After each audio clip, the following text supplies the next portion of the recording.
Southwest. I hope that you're doing well. This is Mrs. Carranza, and we are going to look at day 36. My community at large. Why is helping the community important? This week, you will be thinking of ways you can improve your community or help others during this crisis. But first, you will read about how others have been doing that. Today, read the article, Many People Are Doing Good, at the end of this packet and complete the questions. Afterward, if you have internet access, choose one of the optional articles about other cool examples of people doing good. Enter the shortened URLs provided to access the article. So let's look, if you scroll down to the end. So last week you had to read Article 1, Alone No More. And this week we are going to read Article 2, Many People Are Doing Good to Combat the Fear and Isolation of the Coronavirus.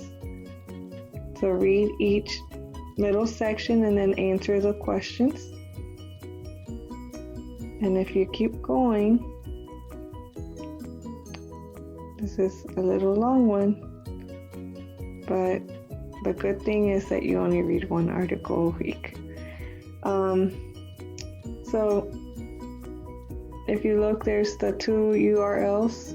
Click on them and it takes you to another article you can read. If you don't like reading, we also have on the Southwest page, we have a teacher who read this for you. Okay. So let's go back over here to see what else we have to do.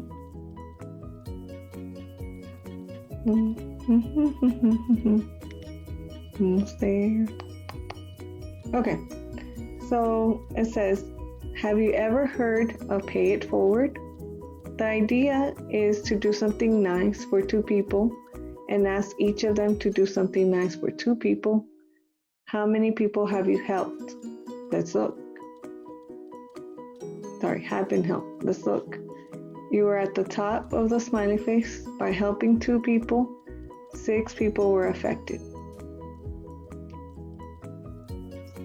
Let's determine how many people can you affect in 1 week, 7 days. So day 1, you're going to help 5 people. Day 2, those 5 people will help 5 other people. Day 3, everyone who has been helped will help 5 people. And then you keep continuing. We want to show the total number of people you could affect in 1 week by either drawing an exponent tree like the example, using a graph, or even tally marks. Okay, so for today's problem, we have to make an exponent tree. If you don't know how that looks, something like this. Okay, so you're helping 5 people on day 1. And then on day 2, they're helping 5 people each. And you continue this pattern for 7 days. So I'm going to show you how to make an exponent tree and talk about it helping 2 people. The trouble I've come up with is that it gets really messy. So this one looks okay. Once you start going further and further, since you're helping more people and more people, it gets really hard. You can kind of see I messed up right there. And this one, I messed up a lot. Got mad and put ink right there. Not just kidding. And then this one I messed up. It's really hard. So let me show you a different way. And I messed up on here too. I recorded this video probably, I'm not kidding, 20 times. It gets a little frustrating, so I'm gonna show you, because being a math teacher, what I like about math is math helps us find shortcuts and patterns. So I'm gonna explain how the process of the exponent tree, and then we're gonna talk about transferring our data to a table, which makes it so much easier. I'm telling you, a lot easier. So on day 1, we have, okay, I'm helping 2 people, this boy and this girl. Okay, so I'm gonna put that in my table. Day 1, we help 2 people. And let me make that a little bit smaller. It's really hard to write on here with your finger.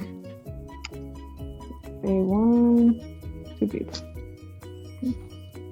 And then on day 2, those 2 people help 2 people.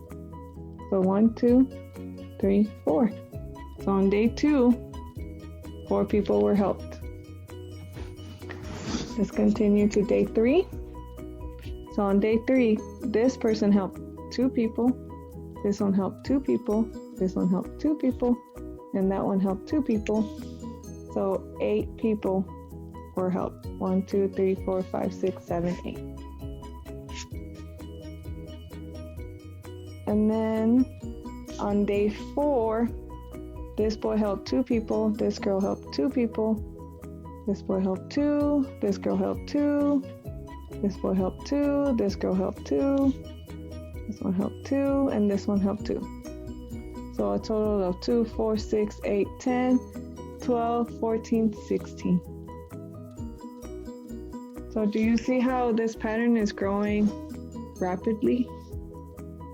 And it's called exponential for a reason, and I'll tell you that right now. But if we continue, we can continue this pattern, but it will get a little bit messy because it's growing really fast. It starts out kind of slow and then boom, it grows really fast. So let's look at the days. What do you guys notice about the days? So let me highlight. What do you guys notice about this? Okay, if you said that we're adding 1, you're correct. We're adding 1 every time. Okay. And we're still missing 5, days 5, day 6, and day 7. So I'm really hoping we can find a pattern. So instead of drawing everything, we could just use that pattern and finish our table. And we can figure out how many people we helped in a week. So look at the number of people helped. What do you notice? I'm going to give you a few seconds to think. What do you notice? We have 2, 4, 8, 16.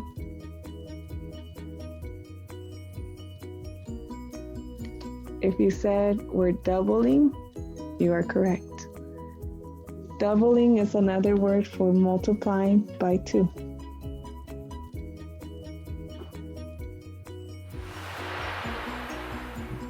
And it has helped, it has worked every time.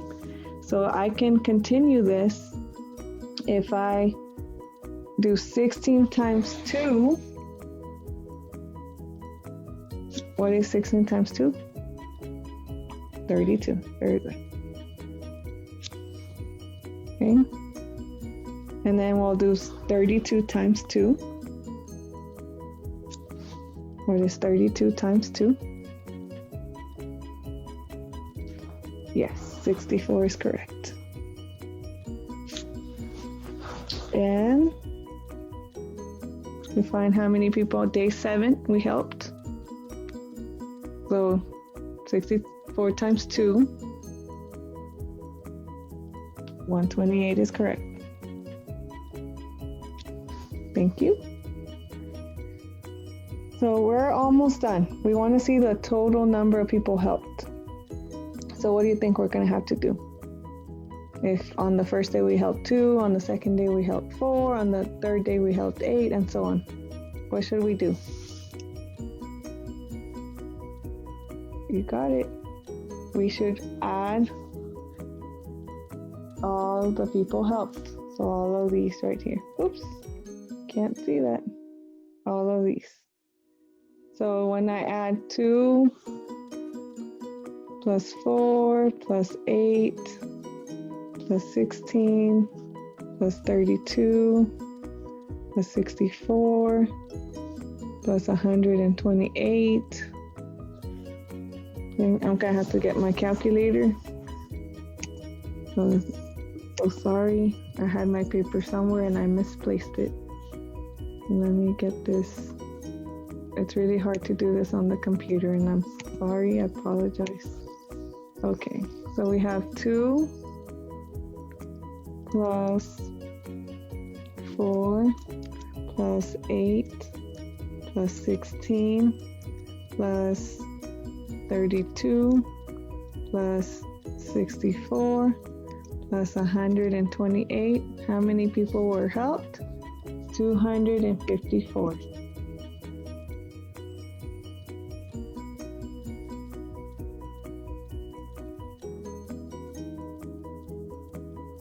Yay!